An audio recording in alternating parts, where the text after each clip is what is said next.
Welcome everyone. Today we have Mystic River here. Let's start by just simple introductions. Well, I'm Kevin. I play guitar and other stringed instruments in Mystic River. And hi everyone, I'm Lena. I'm also part of the band and have also a long history of going back to other musical collaborations. I'm Richard, and as with Kevin and Lena, we've all been all of us have been involved, I think, with other bands, and so I'm a singer, and I'm just really grateful that I've been able to be a part of this collaboration and express myself. I'm Michelle in Sydney, and I have been writing poetry for probably as long as I can remember, since I was probably in primary school. I think I've been writing songs since then too, but it's been a bit kind of unconscious and just growing over the years. So I'm mainly writing songs and singing.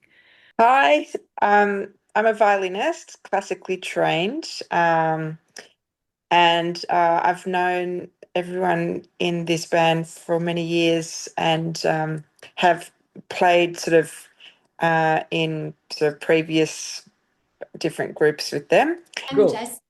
I'm Kevin's amore. And apart of that, I'm like the ether element. I like to create connection and help everyone to be together and spread this amazing music all around the world. So tell me a bit about the band, right? So the name of the band, right? The Mystic River. So where does that come from? The music we're making is based in our shared interest in meditation and our spiritual journey through meditation, and that's an energetic journey. So there's an energy that we're trying to describe in our music behind the material world. There's an energetic sort of energy, and it's spoken about by mystics through time. So we draw on a lot of music from some saints, some mystic people through history who tried to describe this energy. And so we wanted a name that described that sort of that feeling. So a river is like the flowing energy, and it's mystic because we still don't really fully understand it. It's mysterious, it's there, but it's unknown also to lots of people. So this is gonna be your third album. No, you're the expert. Yeah, we have a couple of albums out, and another one that's going to be released in about a month. Thank you for sending those previews. Can we talk about those previews that you sent me, or it's too early to talk? Yeah, sure. Yeah. I sent Across the Sky, which is a song by Michelle, and maybe she wants to talk about that. And also two Irish tunes. One is The Wanderer's Way, which I think we're all singing on, and another one called The Seeking Mind. So they're both, those two I can talk about. They're set to Irish tunes, traditional Irish tunes. So there's another member of the group, Mark, who's not here today. He's Irish, and he loves traditional Irish music. For me, I wrote those songs in response to, especially The Seeking Mind, to do with just looking at the world as it is now, and I guess feeling disheartened sometimes about things that are going on and how we're getting lost, and things are going badly, and it's easy to feel depressed about that, or angry, or just upset. So for me, that's a strong influence for songwriting, to try and express that, but express it in a positive way that's sort of uplifting, rather than being, hopeless about it. So I guess I'm still an optimist about the world. So those two songs are sort of about that. Nice. And maybe Michelle wants to talk about Across the Sky. Well, following your heart, really, and your spirit. So Mhm. that's really what that song is about. So it's an important song for me. I see.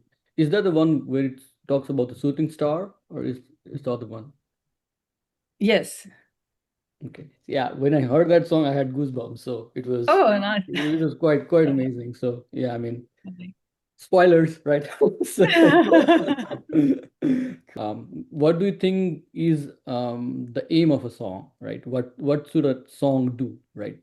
If it's me aiming to write a song, it'll usually be to either give people, to uplift people. That would be my first desire. They would hope that would be uplifting for people, joyful or peaceful, or something they can relate to, and make them feel better. That's mostly what I would be aiming to do now in the way that I'm writing songs at the moment.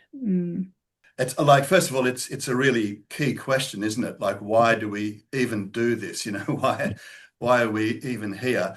I haven't actually written any songs, and we do what we do because we need to get something out.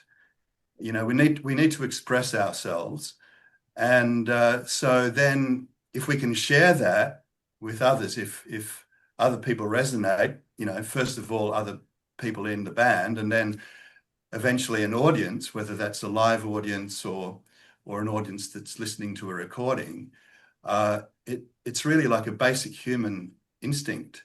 But it really starts, I feel, for me, like I just need to get something out. And if that's somebody else's melody and somebody else's words, I mean, the fact that I haven't written it, if it resonates for me, it still feels like it's coming, you know, from me, or at least my contribution is coming from me. So I think it starts with we just need to get something out. Well, Richard was saying what I had in my mind, which is this instinct, and for me, it's a creative instinct. It's unstoppable. Like you've got to, it's just something to be shared. And I guess resonance being a wavelength, I mean, it creates this resonance and wavelength out there, and those who jump into that wavelength, literally on the same wavelength, it brings people together. And in a world that's so fractured, that's so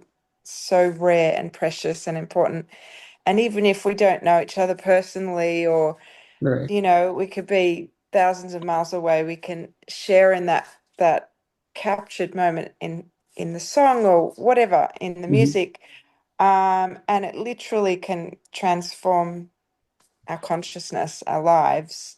I'm not just saying one song, but I mean music in general. I'm talking generally from my experience. And you know, I mean, as a performer, it's this sort of performer, listener, creator, all these sort of aspects come together when music is performed or recorded and shared. And it's meant to be. I mean, it's like the way humans talk and share, and communal music is just a sort of higher aspect of that, that it's meant to be shared. I mean, birds sing in the forest. It's Right. we're no different.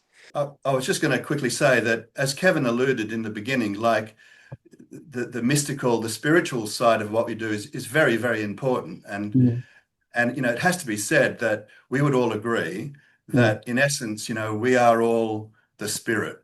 So what we're really talking about ultimately expressing is not our thoughts or anything like that, but fundamentally expressing the spirit. And the marvelous thing about that is that if we are all the spirit, and I'm sure we'll talk about this later, but if we are all the spirit, that just doesn't include us, but you know, the people that are listening to the music, then we find that common ground and that commonality, regardless of our background, our age.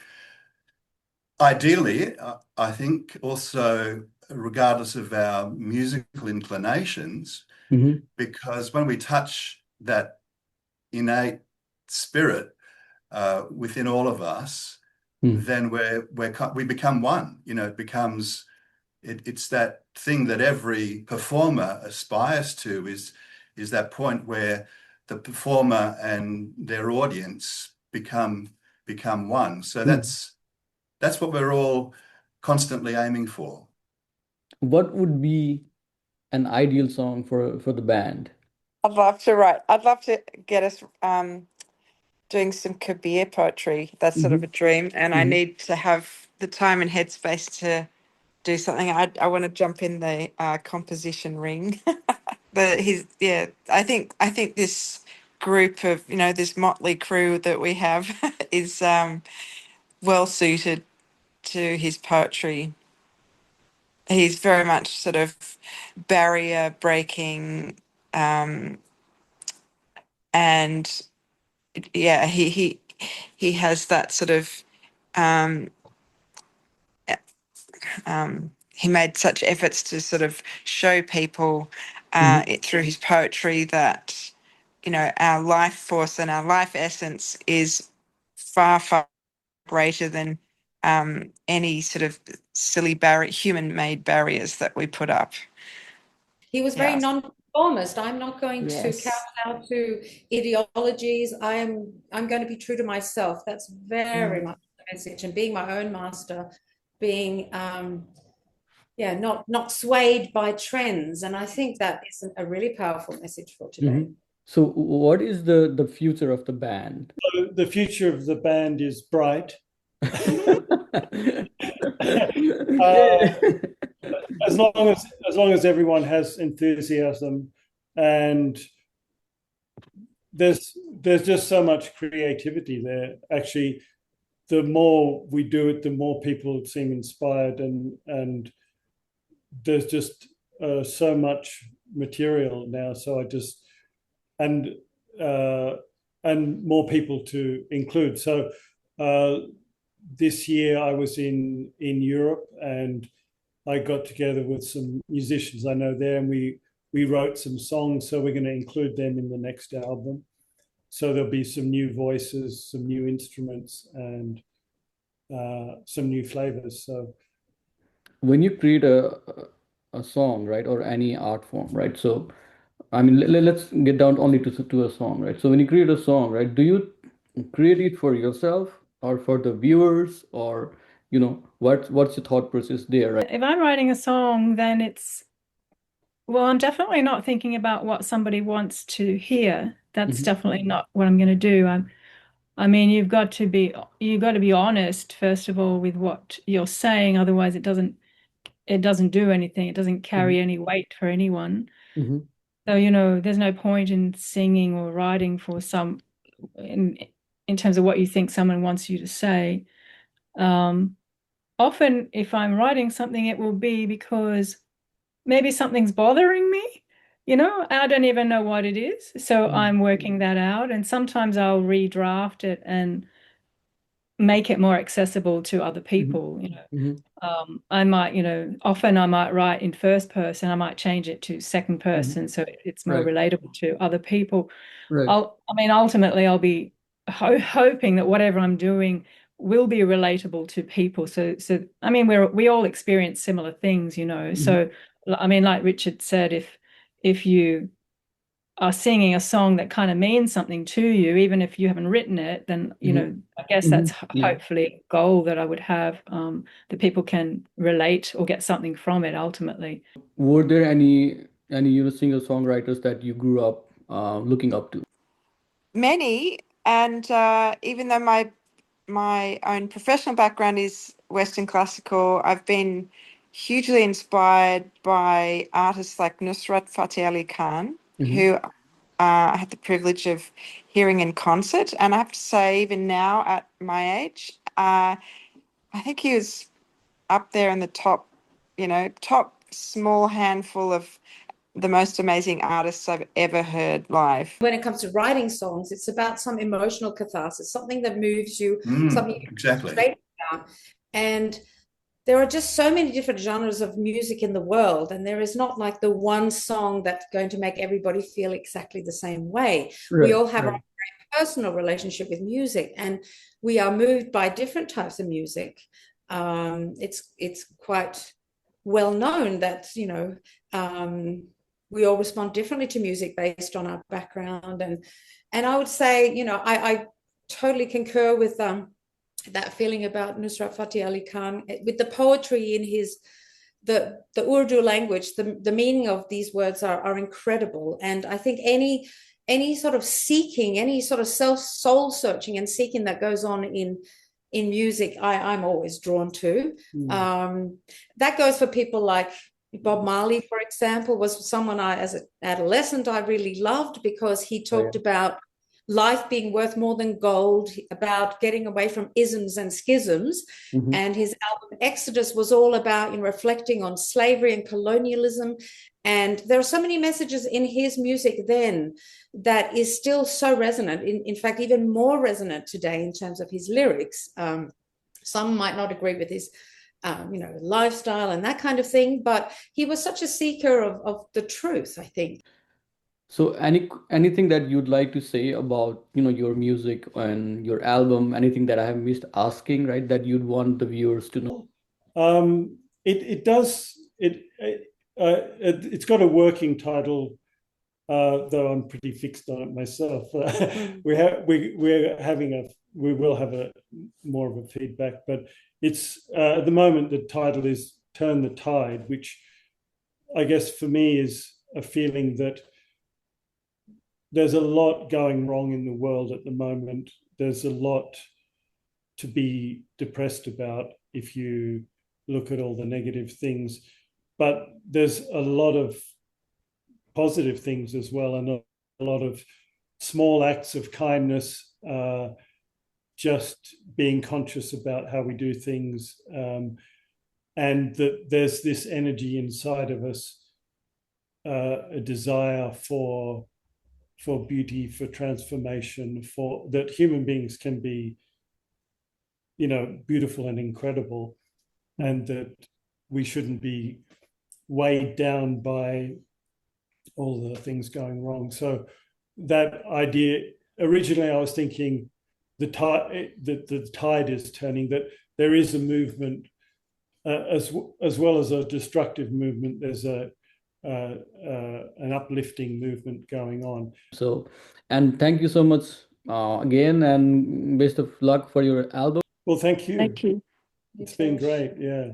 Thanks, Hitesh. Thank you. Great to see everybody again. Thank you for bringing us together on this interview, Hitesh. Sure, my pleasure. Thank you. You have a good one. Thank you. You too. All right. Bye. Take care. Thank you.